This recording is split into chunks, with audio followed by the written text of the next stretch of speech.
It's Movie Time is produced by the legendary John DeSando. All right. Listen to the full shows and read reviews online at WCBE.org. I'm John DeSando. And I'm Linda Baas McClelland. And this is It's Movie Time. It's Movie Time indeed. And boy, we're coming around the bend to the Oscars. Yep. And one of the contenders, I believe, is The Favorite. Mm-hmm. What's going on in that film, Liddy?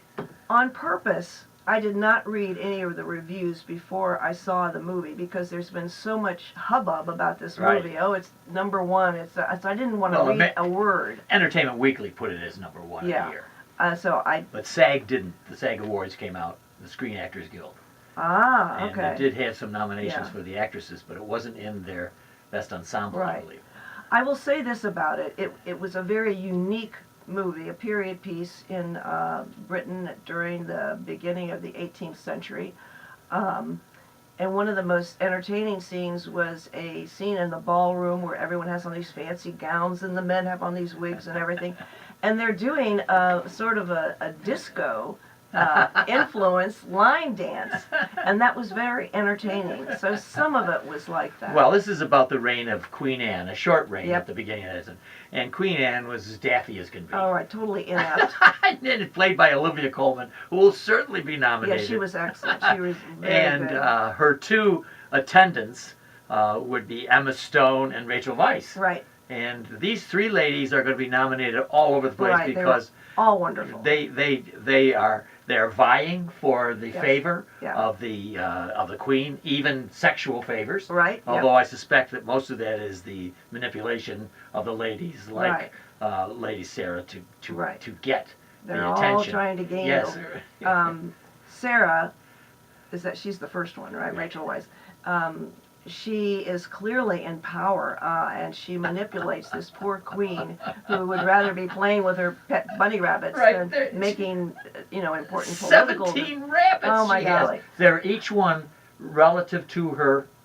She had lost 17 babies, I guess. Right. And so each rabbit represents... Which, of course, is it's a nice touch. It's, of course, just redolent of the anarchy, the kind of animal anarchy that's going on at the court, best symbolized by those. But poor Queen Anne, she was totally clueless as to what's going on. And so Sarah Churchill makes all the important decisions.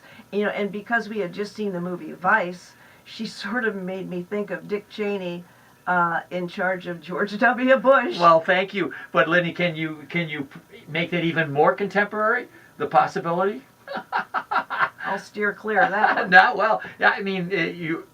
NPR is typically left-leaning, yes, but we avoid on It's Movie Time any real political consideration. Right. But I think we can say that it's obvious that the dysfunction of the court could be emblematic of the current disruption in the White House, which isn't to say anything negative or positive. It's just that's what it is. It's the way it is. It's the way it is, and it can happen any time in any century for any court or for any White House. And this does a beautiful job of depicting the chaos with a great deal of fun, I thought. Right. Yeah, at times it's very much fun. There's this crisp dialogue. Oh, boy. And when these two ladies go after each other. Yeah, of course, Abigail is trying to move up in influence and power over Queen Anne. The Emma Stone character. Right. And, of course, Sarah Churchill notices this and doesn't like it. So she's throwing all kinds of sarcastic barbs her way. Sort of reminded me of the Bette Davis movie. All About Eve? All About Eve. Yeah, very good. This is a recurring theme where you have a new person trying to work over the older person who was in power. There's some pretty raw, ribald, raucous scenes in here. Yeah. The one, I think, where they're throwing things at that poor goofball. Oh, my God, he's naked. Who's naked. Yes.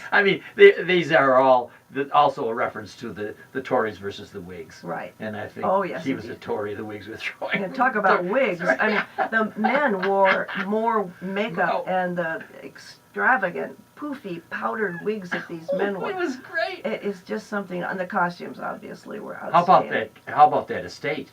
Oh, golly. Which is a real place. Right, Hatfield. Right. Yes. It was, and that's another, the interiors of this, I suppose, the movie did include the real interiors of this castle. I believe, even from the outside, Right. Oh, it's exquisite. it's And breathtaking. the walls, I don't know if that was the actual castle. The walls are covered in tapestries and Yes, and and, wood. yes, and the way it was filmed, it was almost like it was with a fisheye lens. You got because it. It would take in all of these beautiful, beautiful interiors and kind of glaze Yes. over them. When slowly. Yorgos Lanthimos is the director, Yes. and he did Killing a Sacred Deer and Lobster. So he Lobster. has an eccentric point of view. Very eccentric. And I have to be honest, there were times when I thought the movie almost took a time out and all important action stopped. Okay. And I thought at times it was very tedious. Okay. And there was one specific time where, I don't know what they were trying to do, but the violin played the same note over and over and over again for about 5 minutes. And so at times I found it kind of tedious and almost boring. The music is delightful. It starts with Handel and it comes all the way Yeah. up to modern fractured music. Right, fractured, that's a very good Yes. description. And it's such a delightful counterpoint to the chaos. You know, it's classical music, and very frequently in the early parts, it's almost somber compared Yes.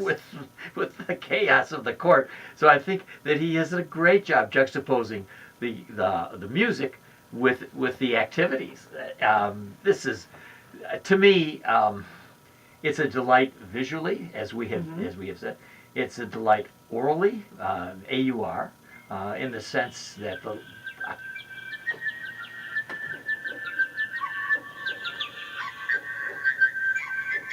we're going to pause here while Linda shuts off her phone. That was David too. Oh dear, I'll have to call him back.